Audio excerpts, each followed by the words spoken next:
Start recording. All right, everyone, thank you for joining us. Again, I'm Miriam Green. I'm the Director of Marketing and Alumni Affairs at American Friends with the Hebrew University. Thank you again for joining us for our Torch Talks event today. It's wonderful to have so many alumni and friends with us. There are many ways you can get involved with us at AFHU and also with the Alumni Association, from participating in future events, whether online or in person, letting us know about your alumni story and photos, or if you have a personal AFHU story you want to share, letting us know about job openings that we can put on our alumni job board, organizing a reunion, and giving to the Alumni Annual Fund, which supports student scholarships at the university. And soon we'll be launching an alumni business directory. So if you're interested in learning more about any or all of these opportunities, feel free to email me at alumni@afhu.org. Our next event from AFHU will actually be tomorrow, discussing the Israeli election happening today with HU Professor Gayle Tashir. And I'm sure that will be an interesting discussion because we'll see what the results are today. And then the next Alumni and Friends event will be December 11th. We're partnering with our friendly neighbors to the north in Canada for a trivia night. And so again, if you're interested in joining either or both of those events or any of the opportunities I mentioned before, feel free to email me at alumni@afhu.org. We will be taking questions at the end. There will be a chance. We're going to be asking for some examples from people in the middle, but questions we will be taking again at the end. So if you want, type a question in the chat box and we'll do our best to get to as many as we can. And just to mention, while this is a discussion on trauma, it is not a therapy session, but again, just more informative. But if there are people at the end who would like to connect with Gayle, I'll be happy to do so. And I'm now pleased to introduce our speaker today, Gayle. She is a licensed professional social worker and mediator. She holds bachelor's and master's degrees from the University of Illinois and has been practicing in Texas for 35 years. All right, Gayle, I'm going to share my screen so we can get your presentation going, and we'll get started. All righty. Okay, well, thank you for joining us. Miriam has been a great resource for me through this process. And this past summer, I had quite an adventure in Israel. I have been attending Hebrew University for the past several years. Of course, took a 2-year break during COVID. And this summer, I chose to study trauma and resilience on the Mount Scopus campus in Jerusalem. And our class was joined by 19 Ukrainian mental health professionals. The director, Danny Brom, is the director of the Metiv Crisis Center, which is he's a professor at Hebrew University and teaches classes during the summer and during the year, doing a lot of staff training and service training. So he put some ads on Facebook and drew a really wonderful group of Ukrainian mental health professionals. So there were 19 of them. There were 6 of us from all over the world: Australia, England, Mexico, Denmark. And we joined together in a small classroom on Mount Scopus. And we shared a lot of interesting information about ourselves, about our work. And there was a lot of interesting bonding that happened throughout we were together for 2 weeks. So I'd like to start with just a piece of information about trauma. So trauma, if you'll do the next slide for me, Miriam. Thank you. This is my wonderful class. That's Dr. Brom in the corner, myself, and then we were doing child therapy exercise, which is called panda therapy. It's a means of self-regulation, working with young children in stressful times, particularly in Israel, but very much available to anybody around there. So that's our class. I wrote a little article for the Jewish Herald Voice, which is the Jewish newspaper here in Houston, Texas. And we'll go to the next slide. So trauma is the Greek word for wound, which was something I learned this summer.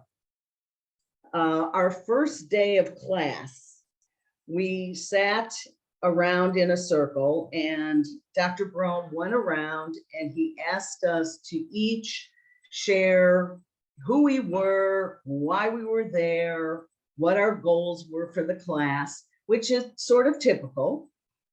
I thought first day of class. My background is a social worker. I've been in clinical practice for 40 years. And for the past 10 years, I've been working in a group therapy program that I created.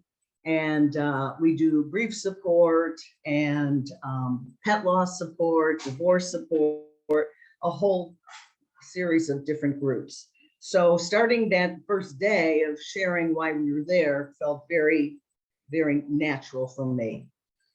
So we started going around the class, and the Ukrainians started introducing themselves, and it was all women, and none of the Ukrainians are Jewish.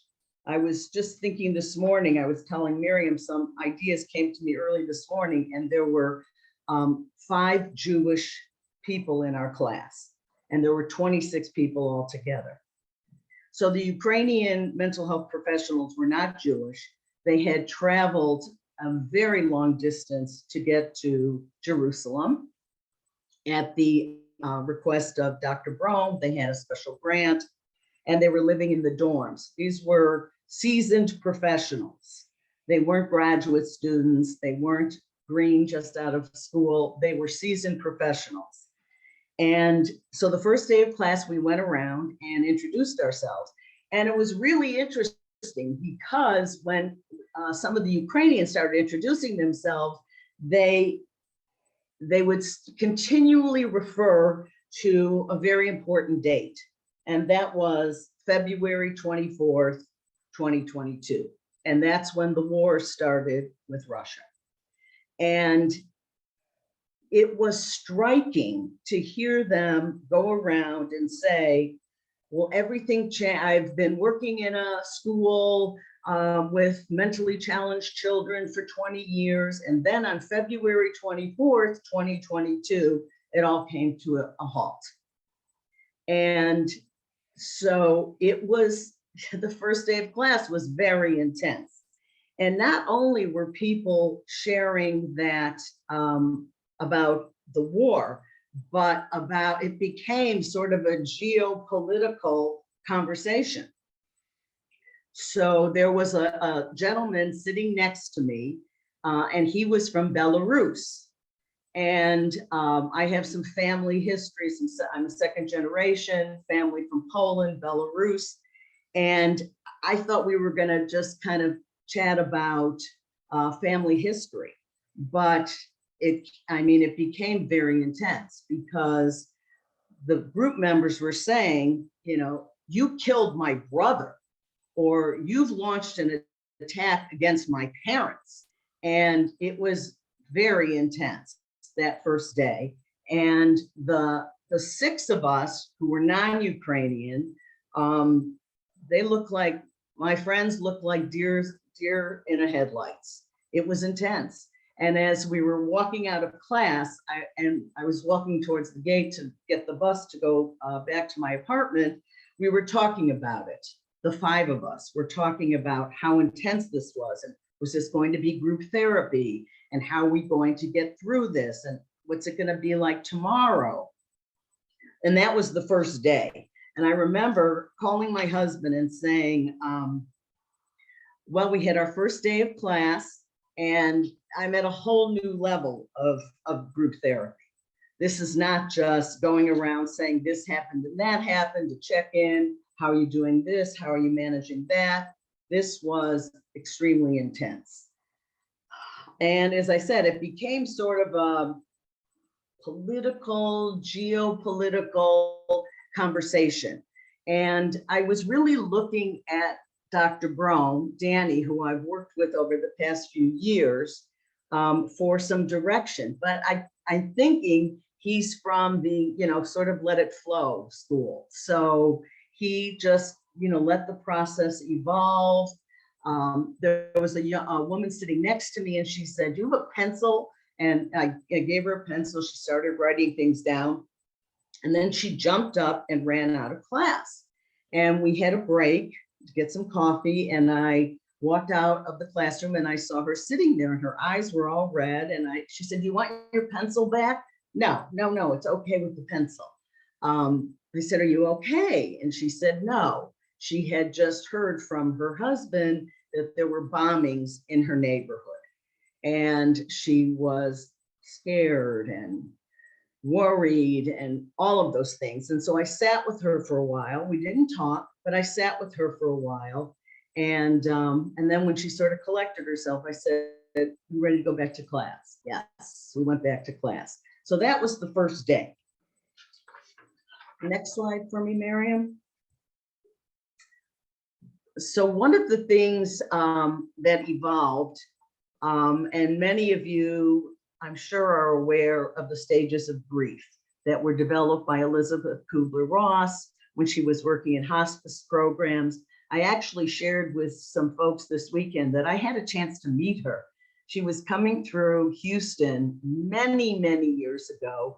And I had a graduate student who was working with me, and she said, "Hey, do you want to go to the airport with me? Elizabeth Kubler-Ross has like an hour layover. Do you want to go and meet her?" "Oh, yeah, sure." And so we had a chance to meet her and talk with her, and she was just a beautiful spirit, a beautiful soul.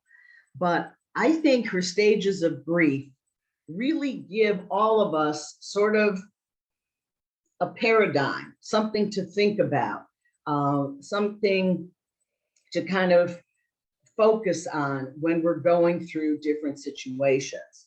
So when I think about the stages, so the shock and denial, well, certainly that first day when the people said February 24th, 2022 changed my life, I would say that was the shock stage. And then the anger, the bargaining, the depression, the acceptance, and some of her later work talks about renewal. And as we know, as we've been working in this area for a while, we know that the stages are not linear. They just flow. They just, people express different emotions and different feelings. They can go through all the stages in a conversation. Or often in my groups, when we start off, and I just sort of use it as a prototype, people will say, "Well, do you think I'm in the depression stage?" And maybe for that minute they were, but it's an active, it's a flow.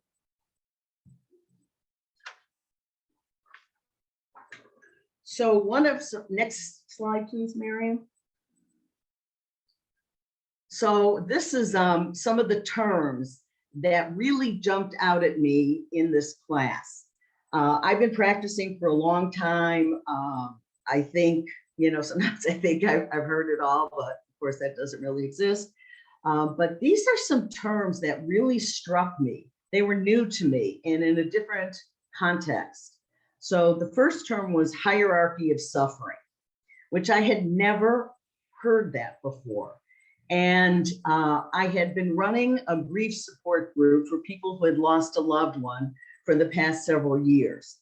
And I was always struck with when we would talk together in the group, people would say, "I was married for 64 years and I lost my husband." Well, I was married for 18 years. So I guess it's not as bad as so-and-so who was married for 64 years. And first, I thought it was sort of a competitive thing. Are we competing? Whose grief is worse? But I think it's just a way of kind of seeing yourself. And certainly after listening to Ukrainians sharing their stories, we couldn't compare. I couldn't compare with them. Their suffering was beyond, the losses, war, in their backyards. So the hierarchy of suffering has really struck me as a very interesting term. The other one's self-regulation. And I think of this, if you think of interpersonal communication, we think about communication between people. But if you think of intrapersonal communication, you're thinking about your communication within yourself. And when we talk about self-regulation, we're talking about how you manage yourself in a situation. And here's kind of an interesting story that happened in our class. We're listening to a lecture, we're sitting in the classroom, we sort of sat in a U, and we'd have a lecturer sitting up at the front, and we're listening to a lecture, and all of a sudden a siren goes off in our class. And I look directly at Danny Brom, who's sitting across from me, and I catch his eye, and I'm thinking, well, he's gonna have to tell us what, I'm thinking in my head, he's gonna have to tell us what to do, because I'm thinking this is happening right outside of our window at Hebrew University. And one of the Ukrainian women sitting next to him said, "That's on my phone." And so we all sort of took a breath. And she said, "We have an app on our phones that tell us if there is a bombing or an explosion or an attack that's near to our homes." And that particular moment, there was an attack on this neighborhood near Kiev where these women lived. And it took a lot of discussion about self-regulation after that happened. And we processed it together. We talked about it. And we went around, how did you react? How did you react? And I had to share that when I first heard it, I thought it was here in Israel. And I looked at Danny for direction. And we were all kind of trying to figure out how we're going to manage this. And then afterwards, we're calming down. We're, kind of talking together. We're talking to ourselves, each other. We're kind of, talking to ourselves. How do we regulate ourselves? And we did some breathing exercises, some inhaling through the nose, some exhaling through the mouth, some massaging our earlobes while we're doing the breathing. And that was an example of self-regulation. Similar, a couple days later, it was July 5th in Israel, which was a day before July 4th in the United States. And that morning, I had gotten several text messages that there was a shooting in Highland Park, Illinois, which is not far from my home where I grew up. And as I'm going to class, my phone is blowing up. Did you know so-and-so? What did you hear about such and such? And I'm on the bus and I'm just like, and I'm trying to say to myself, all right, Gayle, you're in Israel, you're going to class, this is gonna be okay. And by the time I got to class, I was really agitated. And when the class saw me, they said, "Are you okay?" And I said, "No, not really." And we talked about it. They were very supportive, helpful ideas, resources, and that helped me to calm down and regulate myself. Another term we were talking about is intergenerational trauma. And I am working with a group of second generation Holocaust survivors here in Houston. And we talk a lot about intergenerational trauma. And we've been practicing some mindfulness meditation, which has worked quite well. And it's a focus. We've used a piece of fruit or a cracker where we just focus on that one action of tasting it, of letting it go around your lips and your tongue, and just a single focus. And it does seem to help with the anxiety and the agitation when we talk in our group. The other point, the other term is traumatic bonding. Well, I would say everybody in our class, we bonded over those traumas, and people do come together and they share information, and they share how they're feeling about things, and you know, that forms a bond. And when we would break for lunch, it was kind of strange because sometimes Ukrainians would go to this cafeteria, and sometimes some of us would go to the coffee shop at Rothberg. And being the mediator that I am, I kept trying to kind of cross lines and bring us all together. And sometimes it worked, sometimes it didn't work.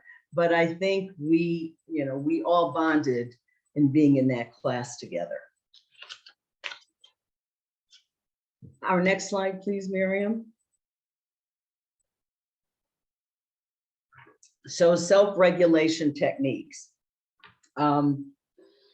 So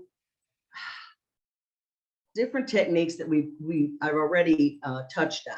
So of course, all of you probably know the fight, flight, or freeze dynamic. When I talk to students in school, I say, I'm sure you remember this from biology, when an animal is being cornered in the wild and they either back up or they attack. And for us, when we're under stress, then we have the physical changes also. Our pupils dilate, our breathing increases, our heart rate increases, we become a little clammy and sweaty because we are going through the alarm stage. And then we're in the resistance stage. We're sort of talking ourselves down. I use an example. I live in Houston, Texas. There's traffic all the time. I'm in a traffic jam.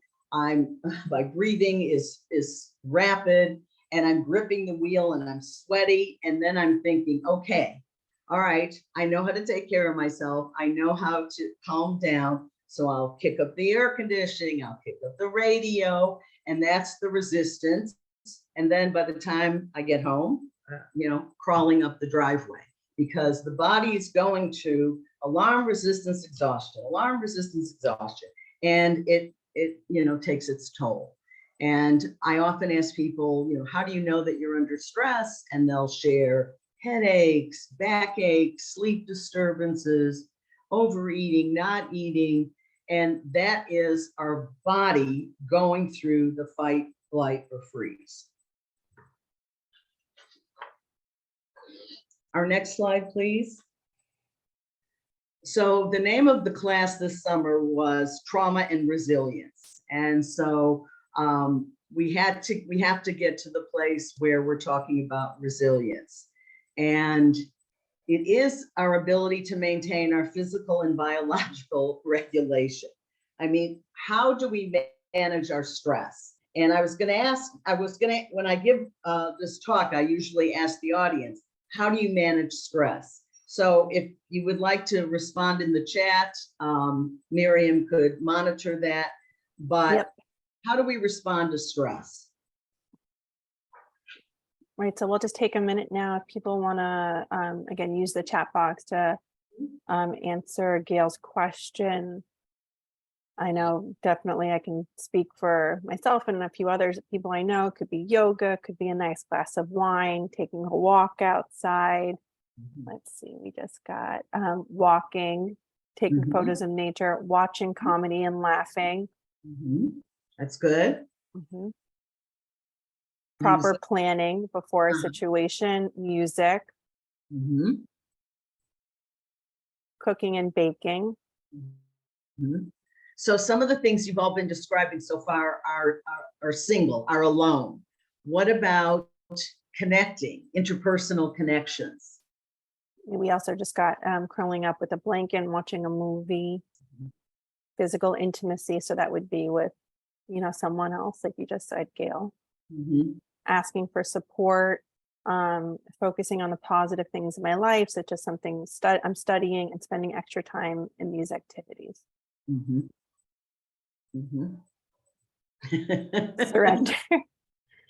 Surrender. And then inviting friends to eat my food. That's a win-win. Right. walking, deep breathing, listening to calming music and scenes on YouTube, playing a sport. Right, right. That's great. All good suggestions. Yes. And what we've done, what we talked about in our class is the breathing, is the deep breathing. And that is, breathing in through your nose deeply and out through your mouth. And really being aware of your breath. I was watching the Today Show this morning and they were doing a walk in Florida. And they started off, before they started the walk, they had about 3 minutes of breathing. And it's so good. Sometimes we forget to breathe. I mean, when we're in a situation, I would say several times in class this summer, I was holding my breath because I wasn't sure what was going to happen and had to be reminded to breathe. So breathing, yoga, I don't know if anybody suggested that, yoga, exercising, mindfulness meditation. Some of you who know me, I've been practicing transcendental meditation since college, and it's a part of my routine. And as I said, it's like I wouldn't go out of the house without brushing my teeth in the morning. I wouldn't go out of the house without a time for meditation in the morning. And it's a means of centering. It's combined with breathing, it's combined with focus, and it's a way of centering myself for what's going to be. That's great. And then the last two that we just got, Gail, before we move on, and watching Hallmark movies, eating ice cream, and journaling. I enjoy a good chunk of those, especially the ice cream bit. Me too. Me too. And the Hallmark movies, oh God, too much crying. No, some of them are very good and uplifting. Right. And one of my friends who's an artist in Yafo in Israel told me that crying is a good energy release. And because we would get together after class, we'd have dinner together, or I'd go see her in Yafo. And I was, pretty fatigued from the day. And she would say, and I'd be tearful, I'd say, this happened and that happened. And she'd say, oh, I said, I'm just crying too much. And she said, no, this is good. This is good for you. So yes, it is okay. It's okay to cry. So we'll go to the next slide and talk about helping the helpers. I love the slide Mary put together. So in the 80s, there was a gentleman named Charles Figley who talked about compassion fatigue. And doing some reading about that, that's when they started coining the term burnout.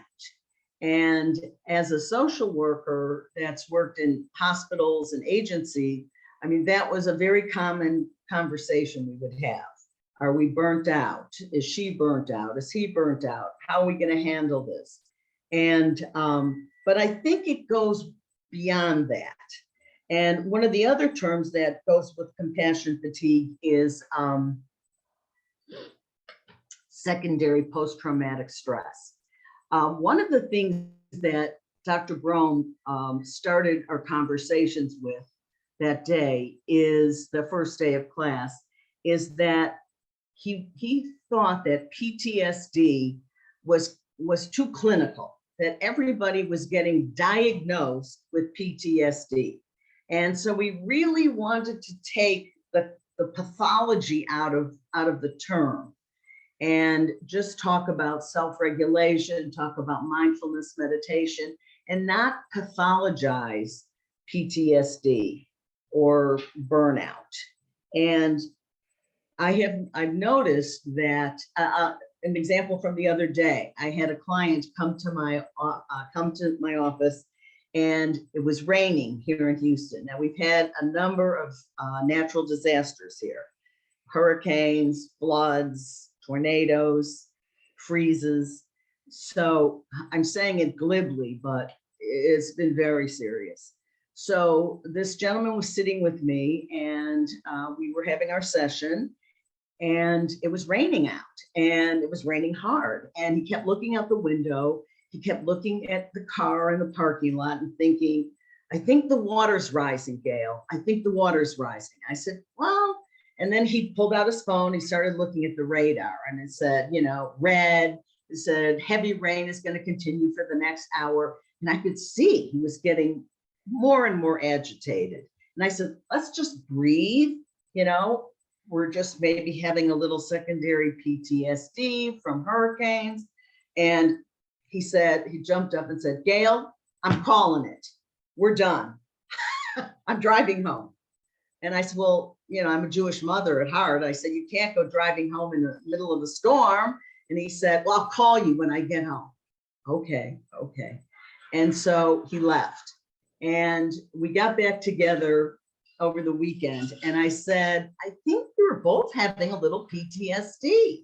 And he said, no, it wasn't PTSD at all. It was just that I was worried that my car was going to get flooded. Okay. So, I mean, that happens all the time. And one of the techniques that I've been studying is compassionate listening. And I took 2 classes this year in Santa Fe, New Mexico on compassionate listening. And it's not pathology. It's basic human behavior. It's listening. It's listening with your heart, with an open mind, with not being critical, with no judgment. And it's difficult. It's really difficult. And we talked about it in class. We practiced it. We paired up, we did some things non-verbally and just seeing how can we communicate non-verbally, just with our facial expressions, no touching, just with our eyes. And then we would process it. And so, so I think another strategy is compassionate listening, and listening without judgment. Boy, that's a tough one. That's a real tough one. And it'll be, as a class, we started to adjust. So the gentleman from Belarus always sat next to me. And I'm not sure why, because maybe he thought I was a Jewish mother and I'd be protective, but he always sat next to me. And of course I did feel protected. And we would talk, and when, you know, and sometimes he sat by himself at lunch. And so I would go sit with him. So, you know, just keeping an open mind and reaching out to people. And he said to me, I wanted to yip yap about my family in Poland, but that wasn't going to happen. It was much deeper. And he was really concerned about how he presented in the class and how they felt about him. And he said, you know, he was against the war and he was fighting against the war and he had taken a lot of risks. And that information came out through listening without judgment, listening with an open mind, an open heart. Our next slide. So these are my buds. These are my peeps. This is the 6 of us. We were the non-Ukrainians. One day, Danny came to have lunch with us in the cafeteria at Hebrew University. And he said, he's looking at the Ukrainians, he's looking at us, back and forth, back and forth. He looked at me, you know, as the mediator and saying, well, why aren't we all eating together? I don't know. So these are my buddies. Lauren on the left is from Florida. Sarah is from Mexico City. She's just graduated and going to graduate school. Jacob is from Denmark and he's getting a PhD in brain science. The young woman at the bottom is Tally. She's from Australia and she was moving to London, and she's a professional. She's a social worker. And we were talking about jobs. And a couple of years ago at Rothberg, I met a social worker from London and we've stayed in touch. And so I hooked them up. They talked to each other while we were in class, while we were in Israel. And she had invited her for Shabbat dinner and helping her get adjusted to London. Margarita with the blonde hair, she's from Switzerland. And she works with human trafficking. And the first day of class, I think she was the first speaker because we went around the room and she started talking about her work in human trafficking. And I'm thinking in my own mind, we're at a whole different level. This isn't going to be about, oh, this was going to be intense. And she was wonderful, just a wonderful woman. And myself and Grace in the front taking the selfie. She is a graduate student in Washington State. And we've all stayed together. We've all stayed in touch. And over the past 2 months, since I've been back, we've been meeting online on Zoom for group supervision. And it's been really interesting. Everybody's back at their jobs. So in Ukraine, they're in a refugee camp. They're in a mental health facility. And so we've been talking about the strategies and the skills that we learned this summer and how we're using them in our work. And it's, so one of the women was talking to us. She was in a refugee camp. You could hear all this commotion. She was in a tent and you could just see the flaps of the tent. And she showed us some of the artwork that some of the kids who are in the refugee camp were doing. And what struck me, even though it was so difficult to see and hear this, but what struck me is the beautiful colors that the children were using to do pictures. And they were doing pictures of what their life would be like or what their family was like, and these beautiful, bold, vivid colors. And I made that comment. I said, I'm just so taken with the bold colors of the kids. And it seemed to like change the energy. She like perked up and said, yeah, that's true. I hadn't thought of it that way. And they were all hanging up on the tent in the refugee camp. I had shared with them that I'm doing a group of second generation intergenerational trauma, and that we've been using mindfulness meditation. That after the group, after we share stories, then we have about 15 minutes together to do a mindfulness meditation demonstration. And we all do it together, and we leave on a positive note. So we're still meeting, we're still getting together.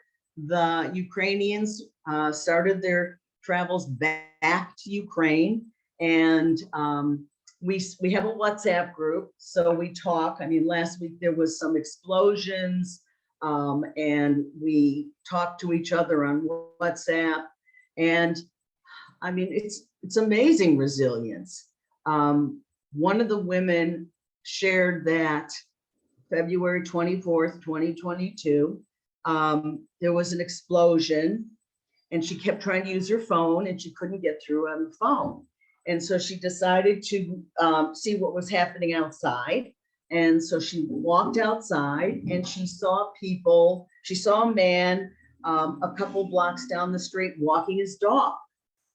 She thought, okay. So she said, I put on my gym shoes, my tennis shoes, and I started to go for a walk. And all was good.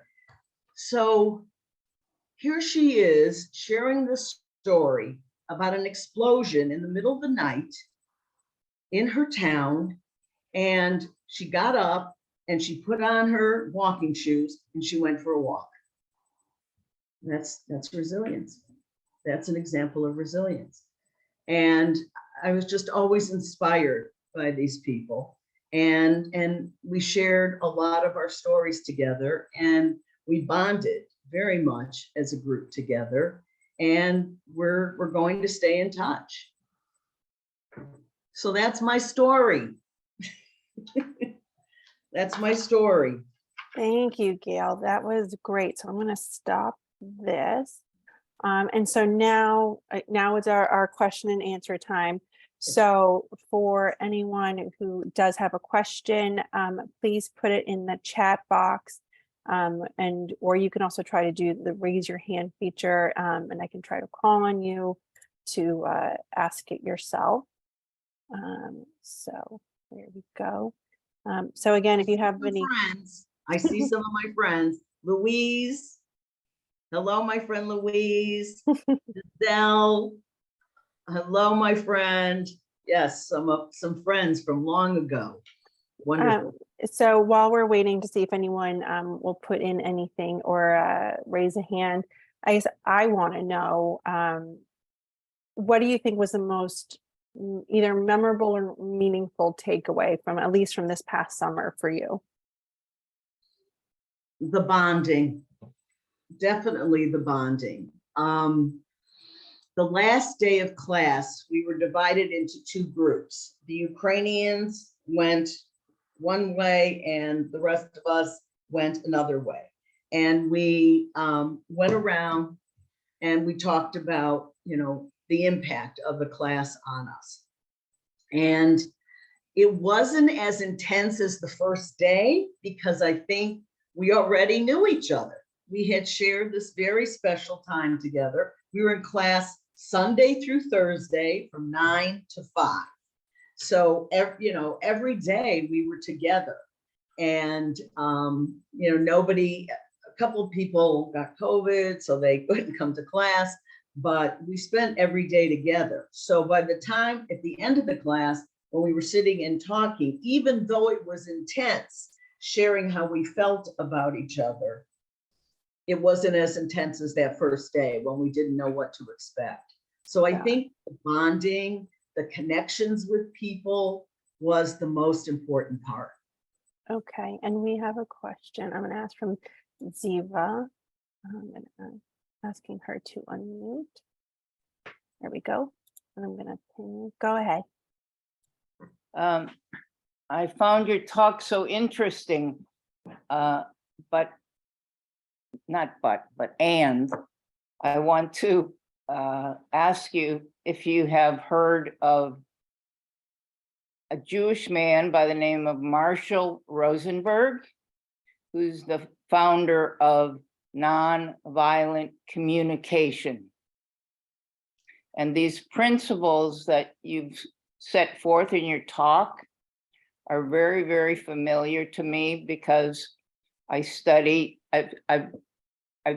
his book, which is called Nonviolent Communication, where he explains these skills that you've said. And my name is Siva Hyman, and there is a worldwide practice group, which for me in a suburb of San Francisco, California, so that's Pacific time. For me, it is at 6:30 to 8:30. And if you'd like to send me an email, then I'll send you. It's not me, I don't host it. There's a man in Hawaii who he and his wife host this. People come from all over the world to practice nonviolent communication skills, because these are skills. What I want to point out is that people who are doing violent things, like the man who attacked Nancy Pelosi's husband in his Pacific Heights home, these people are signaling to us that they need so much compassionate listening. Yeah. That's a very interesting point. Thank you for that. All right, we do have Evelyn. Here we go. Gayle, thank you so much for your talk. What I really wanted to ask you was, as such an experienced therapist in all this area, what did you learn in terms of techniques and skills and practices that you didn't know before? One of the good question, and some of my friends were saying, why are you doing this? Why? Because I love learning and I'm open to learning. And, I learned about trauma at a very different level. I mean, I have studied in Israel for the past several years. So yes, I've seen soldiers, I've worked with combat soldiers, I've been to workshops. Yes, I know, but this was a very different experience in dealing with trauma.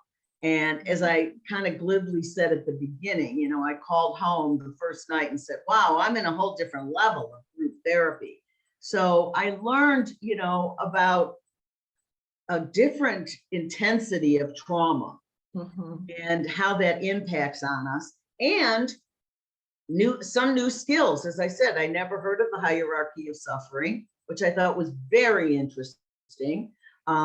I did learn that Israel and Europe really subscribe to the psychoanalytic model, which as a therapist for many years, that never had been my thing. I was much more brief problem focused, solving problems, family therapy, but they're much more analytic. So I heard some new old things. I mean, I heard some things presented differently. We had a psychiatrist that spoke to us about refugees, the difference between people seeking asylum, people being refugees, and it had a very different twist. So yeah, I was open to learning. And the mindfulness meditation, which I've been practicing personally for many years, it kind of gave it a different spin for me and like a new skill for me to practice. Thank you. All right, and then we did Somebody get, said about, oh, go on. oh Mary. no, we actually have a few questions that came in the chat. Patricia wants to know, she says, thank you, it's very interesting. Is there such a thing as closure for trauma? No, I guess in psychoanalytic terms, yes. But even in Kubler-Ross's model, I mean, she's now calling now, I mean, now her students are saying renewal. It's not closure, it's just integrating it into who you are. It becomes a part of you. And sometimes it gets triggered. And I've noticed in my grief support group that I'm leading now, I've introduced some of these terms like triggers and self-regulation. And so when they share information with me, they'll say like, Gayle, I think that was a trigger. And so I think, you know, we learn some new things and we are able to integrate it in to be a part of us. And closure, I don't know. I would call it more integration and acceptance and renewal. Okay, we do have a few other questions here, and then I see Doris has her hand up. So I want to be mindful of the time, so we'll try and get to again as many as we can. And if we don't answer your question, feel free to reach out to me, and I will be happy to connect you directly with Gayle. So the next question is, how do the Ukrainians say that they are processing the pain and trauma that they are hearing, or I guess experiencing even also at the end of the day? With a lot of difficulty, a lot of meditation, some exercise, some running, talking to others. We get on our WhatsApp group and we talk together and share information and resources. You know, saying to someone, go get a mani-pedi is not going to work. So it is, you know, talking to people that they feel close to, getting reconnected with people that they feel close to. There's been a lot of concern about the kids and how children are faring through all this. And we did practice some relaxation for the kids, some cognitive behavioral work with the kids. And yeah, it's a process. It is a process. So Barbara wants to know, so responding to COVID precautions has been very polarizing between friends, and she'd like to know how to encourage compassionate listening among friends as they're in different places and getting back to normal life, and also, you know, lives and sometimes still in isolation for certain people too.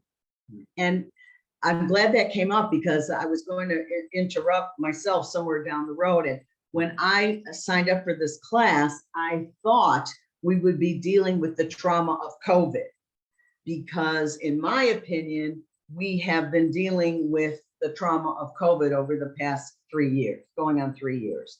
And the social isolation, the disconnect from people we love and care about has been very, very powerful and very difficult for many people.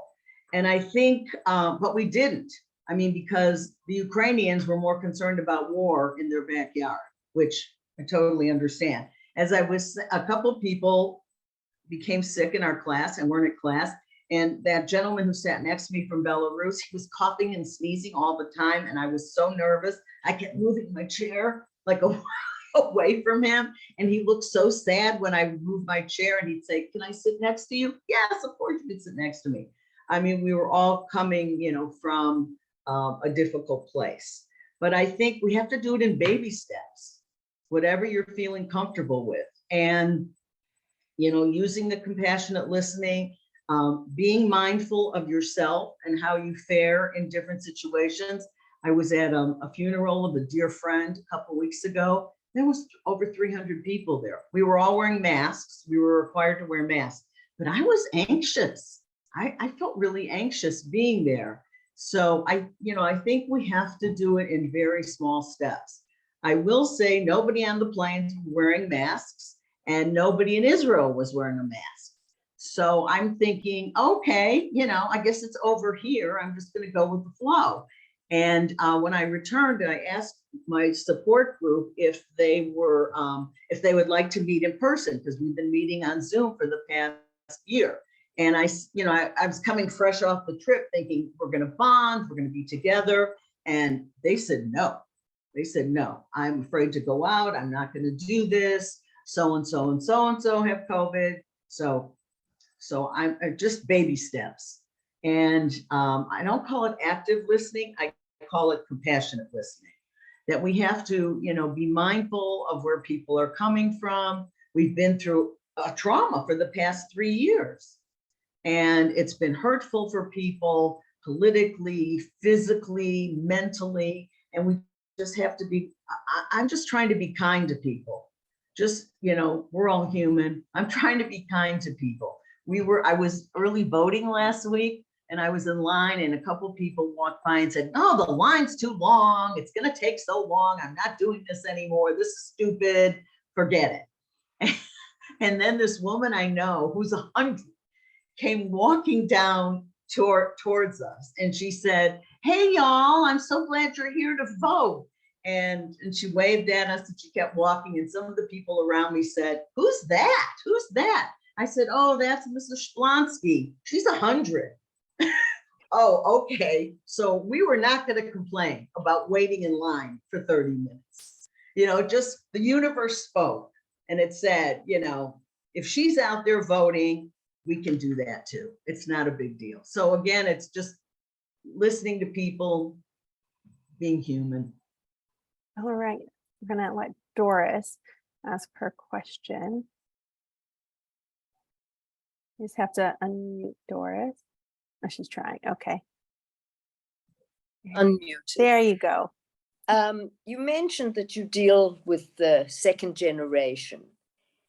So a lot of these wars now, Ukraine, everywhere, have been pretty bad for us as Jews. And not only in the Shoah time, but even now, quite anti-Semitic in lots of their views. How do you think one should handle how one feels then towards people from these countries? Because it does bring up stuff. That's a very hard question. I'm sort of thinking back when the war in Ukraine had just started, and everybody was going to Poland, and they were being welcomed with open arms. Yes. It was honestly a very hard time. My family was killed in Poland. Yes. I was having a very hard time, but I would talk to people. People around me, people that I care about, people who listen. I talk to people, and I sort of got it out of my system. And even when I talked to Danny on the phone before I went to Israel, and he said we're hosting 19 Ukrainian mental health professionals, I'm like, oh, okay, I'm not quite sure how this is going to go. But I kept an open mind.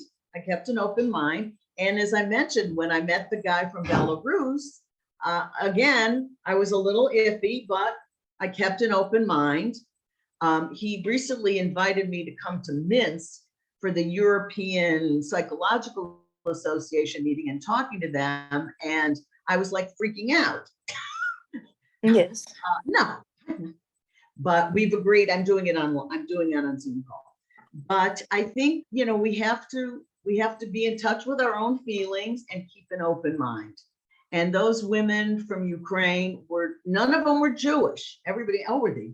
No, but they were so loving and open-minded. And, you know, we just have to be more open. Yes, it's very difficult. And I still am having difficulties with the Poland thing, but, you know, it's a process. It's a journey.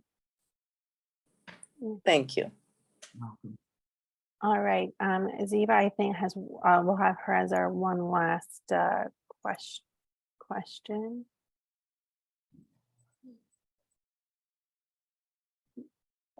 There's a very nice shortcut as a summary for what you said, and that is, in English, we say, pay attention.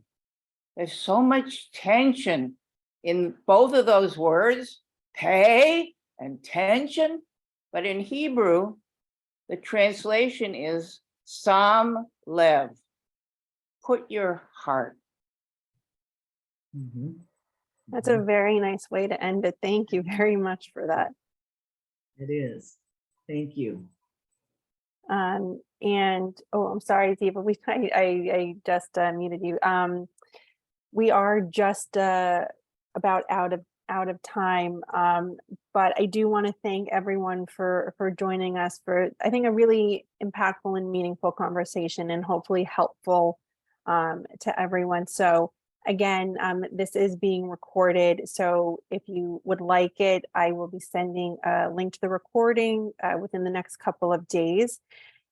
We do, again, have two upcoming events. One is about today's election in Israel. That webinar will be taking place tomorrow afternoon. You can register. If you have any questions, you can email me at alumni@afhu.org to register for that. And then on a lighter note, we are having an Alumni and Friends Trivia Night, December 11th, which is a Sunday, the week before Hanukkah, with our friendly neighbors to the north. It'll be a very fun and enjoyable time. There might be a little friendly competition. We'll call it the Maccabia of AFHU and Canadian friends. But again, thank you everyone for joining us. And if you do have any questions for Gayle that we weren't able to get to today, again, you can email me and I will put you in direct contact with her. Gayle, thank you again for a wonderful conversation, and we hope to see you all again in the near future.